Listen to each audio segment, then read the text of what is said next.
একটি ভিডিওতেই দুইটি রাজকীয় কোরমা চলবে। গরু ও মুরগির কোরমার লড়াই, আর বিচারক তো আপনারাই।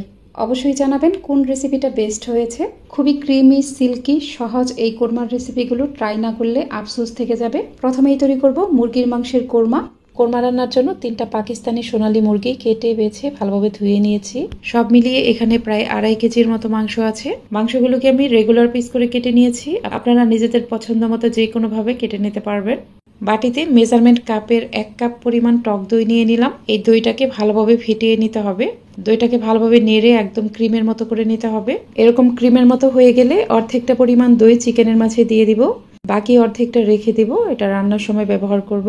এখানে 1.5 চা চামচের মতো লবণ দিয়ে চিকেনের সাথে এই দই ও লবণটা ভালোভাবে মিশিয়ে নিতে হবে।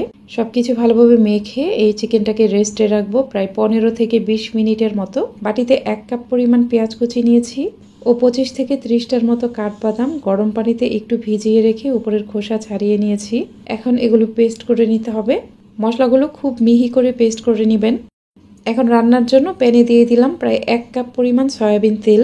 চাইলে তেলের পরিমাণটা আরো কমিয়েও নিতে পারেন। প্রথমেই পেঁয়াজ বেরেস্তা করব, তাই দিয়ে দিলাম 2 কাপ পরিমাণ পেঁয়াজ কুচি। বেরেস্তার জন্য পেঁয়াজগুলোকে একদম মিহি কুচি করে কেটে নিলেই বেরেস্তা খুব সুন্দর হয়। কিছুক্ষণ পরে দেখবেন এটা আস্তে আস্তে ব্রাউন কালার হয়ে যাবে। একটু পরেই দেখবেন পেঁয়াজ কুচিগুলো এরকম হালকা সোনালী কালার হয়ে গেছে। ঠিক এই পর্যায়ে চুলা বন্ধ করে দিবেন, নাহলে পেঁয়াজের কালার নষ্ট হয়ে যাবে। চুলা বন্ধ করে দেওয়ার পর আর একটু নেড়ে আমি পেঁয়াজগুলো উঠিয়ে ফেলবো। দেখুন বেরেস্তার কালার কতটা সুন্দর হয়েছে। এখন যতটা সম্ভব তেল ঝরিয়ে বেরেস্তাগুলো উঠিয়ে নিতে হবে। রান্নার জন্য এখানে কয়েকটি আস্ত গরম মশলা নিয়েছি। 3 টুকরা দারচিনি, 5টি এলাচ, 4টি লবঙ্গ, অল্প একটু কালো গোলমরিচ, 2টা কালো এলাচ ও 1টা জয়ত্রী নিয়েছি। এই কোরমার মাঝে একটু জয়ত্রী দিলে খেতে কিন্তু অনেক ভালো লাগবে। আর জয়ত্রীটাকে হাত দিয়ে যতটা সম্ভব ভেঙে একদম গুঁড়া করে দিবেন। গরম মশলাগুলো তেলে দিয়ে অল্প একটু পেঁয়াজ কুচি দিয়ে দিলাম, 2টা তেজপাতা দিলাম ও ঘি দিয়ে দিলাম 3 টেবিল চামচ পরিমাণ। হাতের কাছে ঘি থাকলে অবশ্যই দেওয়ার চেষ্টা করবেন। ঘি দিলে এখানে খুব সুন্দর একটা ফ্লেভার পাওয়া যায়। পেঁয়াজটাকে একদম বেরেস্তার মতো করে ফেলার কোনো দরকার নেই। হালকা একটু বাদামি রং ধারণ করলেই দিয়ে দিব ভর্তি করে 2 টেবিল চামচ আদা বাটা ও ভর্তি করে 2 টেবিল চামচ রসুন বাটা। আদা রসুন বাটাটাকে একটু কষিয়ে নিতে হবে। আদা রসুন বাটার কাঁচা গন্ধটা চলে গেলে দিয়ে দিব পেঁয়াজ বাটা। যে পেঁয়াজ কুচিগুলো ব্লেন্ড করেছিলাম সেটা সম্পূর্ণটাই দিয়ে দিলাম। পেঁয়াজ বাটা দেওয়ার পর আর একটু ভাজবো যেন এর কাঁচা গন্ধটা চলে যায়। একটু ভেজে নেওয়ার পরেই দিয়ে দিব বাদাম বাটা, আর অবশিষ্ট যে দইটুকু ছিল সেটাও দিয়ে দিব। এ পর্যায়ে চুলার আঁচটা অবশ্যই একটু কমিয়ে রাখবেন। এখানে 1 চা চামচ দিয়ে দিলাম মরিচের গুঁড়া ও 1 চা চামচ দিয়ে দিলাম ধনিয়ার গুঁড়া। লবণ দিলাম স্বাদ মতো। যেহেতু চিকেনটা ম্যারিনেট করার সময় কিছুটা লবণ দিয়েছিলাম, তাই লবণটা একটু বুঝিয়ে দিতে হবে। আর এ পর্যায়ে মশলাটাকে খুব ভালোভাবে কষিয়ে নেবেন। মশলা থেকে দেখবেন অনেকটা তেল বের হয়ে যাবে, তারপরেও এটা ভালোভাবে কষিয়ে নেবেন। বেশ কিছুক্ষণ সময় নিয়ে মশলাটাকে কষিয়ে নিতে হবে। মশলাটা কষাতে কষাতে দেখবেন মশলার গায়ে কোনো পানি নেই। দেখুন বেশ কিছুক্ষণ সময় নিয়ে কষিয়ে নেওয়ার পর মশলাতে একটা ক্রিমি ভাব চলে এসেছে। এখন দিয়ে দিব এখানে ম্যারিনেট করা চিকেন। বাটিতে অবশিষ্ট যে দইটুকু আছে সেটাও মুছে মুছে দিয়ে দিব। এখন মশলার সাথে চিকেনগুলোকে খুব ভালোভাবে মিশিয়ে প্যানটাকে ঢেকে দিতে হবে। চুলার আঁচ খুব বেশি কমিয়ে দিবেন না, চুলার একটু বেশি আছে চিকেনটাকে কষিয়ে নিতে হবে। আর একটু পরপরই নেড়ে চেড়ে দিবেন, না হলে নিচে পোড়া লেগে যাবে। কিছুক্ষণ পর দেখুন চিকেন থেকে অনেকটা পানি উঠে আসবে। এই চিকেনটা কষানোর সময় বাড়তি কোনো পানি অ্যাড করবেন না। এখান থেকে দেখবেন এমনিতে অনেকটা পানি উঠে আসবে। প্রায় 12 মিনিটের মতো সময় নিয়ে চিকেনটাকে কষিয়ে নিয়েছি। এটা কিন্তু খুব ভালোভাবে কষানো হয়েছে আর প্রায় সেদ্ধও হয়ে গেছে। এখন এখানে ঝোল দিয়ে দিব। ঝোলের জন্য অবশ্যই দুধ দিতে হবে, কোনোভাবে এখানে পানি দিবেন না। 1 কাপের থেকে একটু বেশি পরিমাণ নর্মাল তাপমাত্রায় থাকা লিকুইড দুধ দিয়ে দিলাম। আর খুব বেশি দুধ দেওয়ার কিন্তু দরকার নেই, কারণ চিকেনটা অলরেডি অনেকটা কুক হয়ে গেছে। খুব বেশি ঝোল দিয়ে দিলে এই ঝোল শুকাতে অনেক বেশি টাইম লাগবে, তাতে চিকেনের পিসগুলো ওভারকুক হয়ে খুব বেশি সেদ্ধ হয়ে যাবে, চিকেনের আসল টেস্ট পাওয়া যাবে না। তাই ঝোলটা খুব কম পরিমাণে দিবেন। এখানে কিছু কিশমিশ ও আস্ত কাঁচামরিচ দিয়ে প্যানটা ঢেকে দিলাম। চুলার হাই হিটেই কিন্তু এটা রান্না করতে হবে। 5 থেকে 6 মিনিট পর সবকিছু নেড়ে মিশিয়ে যে পেঁয়াজগুলো বেরেস্তা করেছিলাম সেখান থেকে অর্ধেকটা দিয়ে দিব। পেঁয়াজ বেরেস্তা দেওয়ার পর প্যানটাকে আবারও ঢেকে দিলাম। আবারও প্রায় 5 মিনিট পর ঢাকনা খুলে নিলাম। চিকেনের গ্রেভিটা দেখুন অনেকটা ঘন হয়ে এসেছে।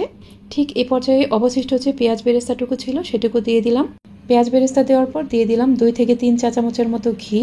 এরপর দিয়ে দিতে হবে চিনি। আমি এখানে প্রায় 3 চা চামচের মতো চিনি দিয়ে দিলাম। অবশ্যই একটু চিনি দিতেই হবে, তাহলে কোরমার টেস্ট খুবই ভালো আসবে।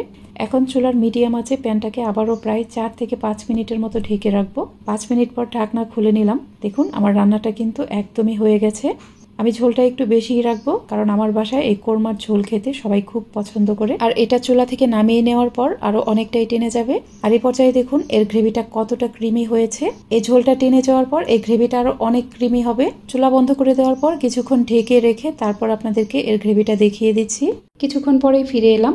কোরমা দেখতে কতটা লোভনীয় হয়েছে সেটা নিশ্চয়ই আর বলে বোঝাতে হবে না। প্লেন পোলাওয়ের সাথে এই কোরমা থাকলে আর কিছুই লাগবে না। এবার চলুন সহজভাবে গরুর মাংসের একটা রাজকীয় কোরমা তৈরি করি। 1.5 কেজি গরুর মাংস নিয়েছি। ধুয়ে নেওয়ার পর মাংসের গায়ের পানিটা ভালোভাবে ঝরিয়ে নিতে হবে। কোরমা রান্নায় সাধারণত মাংসের সলিড পিস নেওয়া হয়। আমি সলিড মাংসের পাশাপাশি কিছু চর্বি ও হাড়সহ মাংস নিয়েছি। এতে করে আমার কাছে মনে হয় কোরমাটা খেতে বেশি ভালো লাগে। মাংসটা কিছু মশলা দিয়ে মেখে ম্যারিনেট করে রাখতে হবে। 1/2 চা চামচ লবণ দিয়ে দিলাম, 1/2 টেবিল চামচ দিয়ে দিলাম আদা বাটা, 1/2 টেবিল চামচ রসুন বাটা। এরপর দিয়ে দিলাম 1 কাপ পরিমাণ দুধ। দুধটাকে আগে থেকে জাল করে নর্মাল করে নিয়েছিলাম। সবকিছু ভালোভাবে মেখে মাংসটাকে ম্যারিনেট করে রাখতে হবে 1 ঘন্টার মতো। এখন একটা স্পেশাল মশলা তৈরি করব। বাটিতে 1/2 কাপ নিয়ে নিলাম পেঁয়াজ কুচি, 18 থেকে 20টার মতো নিয়ে নিলাম কাজু বাদাম, কিশমিশ নিয়েছি 2 টেবিল চামচ, 1/3 কাপ পরিমাণ পেঁয়াজের বেরেস্তা। এখানে হাতের 2 মুঠ পরিমাণ পেঁয়াজ বেরেস্তা নিয়েছি। কয়েকটি কাঁচামরিচ দিয়ে দিলাম। কিছুটা পানি দিয়ে ব্লেন্ডারে পেস্ট করে নিতে হবে। প্যানে 1 কাপের থেকে একটু বেশি পরিমাণ সয়াবিন তেল নিয়ে নিলাম। কোরমা রান্নায় তেলের পরিমাণটা অবশ্যই একটু বেশি দিতে হবে। প্রথমে পেঁয়াজ বেরেস্তা করে নিব। এর জন্য 2 কাপ পরিমাণ পেঁয়াজ কুচি নিয়ে নিলাম। বেরেস্তার জন্য পেঁয়াজ একদম মিহি কুচি করে কেটে নিতে হবে। প্রথম দিকে চুলার একটু বেশি আছে পেঁয়াজটা ভাজবো। আর এটা অনবরত নাড়তে থাকবেন না, একটু নেড়ে এভাবে রেখে দিবেন। কিছুক্ষণ পর একটু উল্টে পাল্টে আবার এইভাবে রেখে দিব। এভাবে রেখে দেওয়ার পর দেখবেন এখানে হালকা একটা বাদামি কালার চলে এসেছে। আবারও নেড়ে দিচ্ছি। এ পর্যায়ে চুলার আঁচটা কমিয়ে দিবেন। পেঁয়াজটা এরকম একটু সোনালি কালার হয়ে গেলেই চুলা বন্ধ করে দিতে হবে। চুলা বন্ধ করে দেওয়ার পরেও এটা অনবরত কিছুক্ষণ নাড়তে থাকতে হবে। পেঁয়াজ কুচি এরকম একটু সোনালি কালার হয়ে যাওয়ার সাথে সাথেই উঠিয়ে নিতে হবে। এটা আর বেশিক্ষণ গরম তেলের মাঝে রাখবেন না, তাহলে পেঁয়াজের কালার নষ্ট হয়ে যাবে। বাকি তেলের মাঝে 2 টেবিল চামচ ঘি দিয়ে দিলাম। হাতের কাছে ঘি না থাকলে না দিলেও চলবে। এখানে আমি কিছু আস্ত গরম মশলা নিয়েছি। এখানে 4 টুকরা দারচিনি, কয়েকটি সবুজ এলাচ, 2টা তেজপাতা, 4টা লবঙ্গ, 1 চা চামচের মতো গোলমরিচ ও একটা জয়ত্রীর অর্ধেকটা অংশ নিয়েছি। অবশ্যই কোরমাতে একটু জয়ত্রী দিবেন। জয়ত্রীটাকে হাত দিয়ে যতটা সম্ভব ভেঙে গুঁড়া করে দিতে হবে। আমি এখানে 2টা পেঁয়াজ কুচি দিয়ে দিলাম। পেঁয়াজটাকে কিন্তু বাদামি কালার করে ভাজা যাবে না। পেঁয়াজ এরকম একটু সাদাটে কালার থাকা অবস্থায় দিয়ে দিলাম 1/2 টেবিল চামচ রসুন বাটা, 1/2 টেবিল চামচ আদা বাটা। আদা রসুন বাটার কাঁচা গন্ধটা দূর হওয়ার জন্য একটু ভেজে নিব। এরপর এখানে দিয়ে দিলাম ভর্তি করে 1 চা চামচ ধনিয়ার গুঁড়া ও 1 চা চামচের থেকে একটু কম দিয়ে দিলাম জিরার গুঁড়া। একটু ভেজে নেওয়ার পর কোরমার জন্য যে স্পেশাল মশলাটা পেস্ট করেছিলাম সেটা দিয়ে দিলাম। সম্পূর্ণ মশলাটাই মুছে মুছে দিয়ে দিবেন। এখানে কোনো মশলাই নষ্ট করা যাবে না। এই মশলাটাকে খুব ভালোভাবে কিছুক্ষণ কষিয়ে নিতে হবে। মশলা যত ভালোভাবে কষিয়ে নেবেন রান্নার টেস্ট ততই ভালো হবে। লবণ দিয়ে দিলাম স্বাদ মতো। মাংস ম্যারিনেট করার সময় কিছুটা লবণ দিয়েছিলাম, তাই লবণটা একটু বুঝিয়ে দিতে হবে। আমি এখানে কিছুটা দুধ দিয়ে মশলাটাকে আরো ভালোভাবে কষিয়ে নিব। চেষ্টা করবেন এই কোরমা রান্নায় কোনো পানি ব্যবহার না করতে। যতক্ষণ পর্যন্ত মশলা থেকে তেলটা পুরোপুরি বের না হবে ততক্ষণ নাড়তে থাকবো। মশলা থেকে এরকম তেল বের হয়ে গেলেই ম্যারিনেট করা মাংসটা দিয়ে দিব। সবকিছুই ভালোভাবে নেড়ে মিশিয়ে প্যানটাকে ঢেকে দিতে হবে। প্রায় 15 মিনিট পর ফিরে এলাম। মাংস থেকে উঠে আসা এই পানি দিয়েই মাংসটাকে ভালোভাবে কষিয়ে নিতে হবে। চুলার একটু কম আছে মাংসটাকে রান্না করতে হবে। আবারও প্রায় 15 মিনিট পর ফিরে এলাম। মাংসটা খুব ভালোভাবে কষানো হয়েছে আর এটা 80%-এর মতো সেদ্ধ হয়ে গেছে। এখানে 1 কাপ পরিমাণ লিকুইড দুধ দিয়ে দিলাম। যেহেতু মাংসটা কষাতে কষাতেই অনেকটা সেদ্ধ হয়ে গেছে, তাই এখানে খুব বেশি ঝোল দেওয়ার প্রয়োজন নেই। আর ঝোলের জন্য অবশ্যই দুধটাই দিতে হবে। এখন চুলার কম আছে প্যানটাকে ঢেকে রাখবো। আবারও প্রায় 15 মিনিট পর ফিরে এলাম। মাংস পুরোপুরি সেদ্ধ হয়ে গেছে। এ পর্যায়ে কয়েকটি আস্ত কাঁচামরিচ দিয়ে দিলাম ও যে পেঁয়াজগুলো বেরেস্তা করে রেখেছিলাম সেখান থেকে অর্ধেকটা দিয়ে দিলাম। সবকিছু ভালোভাবে নেড়ে মিশিয়ে প্যানটাকে ঢেকে দিলাম। চুলার একটু কম আছে প্যানটাকে ঢেকে রাখবো প্রায় 10 মিনিটের মতো। 10 মিনিট পর ঢাকনা খুলে নিলাম। আমার এই রান্নাটা কিন্তু প্রায় হয়ে গেছে। কোরমার গ্রেভি আমি এর থেকে বেশি শুকিয়ে নিতে চাচ্ছি না, কারণ চুলা থেকে নামিয়ে নেওয়ার পর এই গ্রেভি আরো অনেকটাই টেনে যায়। আজকের রেসিপি ভালো লাগলে আমার ইউটিউব চ্যানেলটিকে সাবস্ক্রাইব করে পাশে থাকা অল লেখা বাটনটাতে ক্লিক করে রাখতে পারেন। আর যারা ভিডিওটি ফেসবুক থেকে দেখছেন তারা আমার ফেসবুক পেজটিকে লাইক ও ফলো দিয়ে রাখতে পারেন। সবশেষে এখানে অবশিষ্ট পেঁয়াজ বেরেস্তাটুকু দিয়ে দিয়েছি। 1 চা চামচ ঘি দিয়েছি ও চিনি দিয়েছি প্রায় 2 চা চামচ। এরপর চুলার সবচেয়ে কম আছে প্যানটাকে ঢেকে রাখবো প্রায় 3 মিনিটের মতো। 3 মিনিট পর চুলা বন্ধ করে দিয়েছি। আর কোরমার অবস্থাটা একটু দেখুন কতটা লোভনীয় হয়েছে। আমার পুরো রেসিপি ফলো করে একবার বাসায় ট্রাই করবেন, তারপর আমাকে কমেন্ট করে জানাবেন। রেসিপি ভালো লাগলে একটা লাইক দিবেন।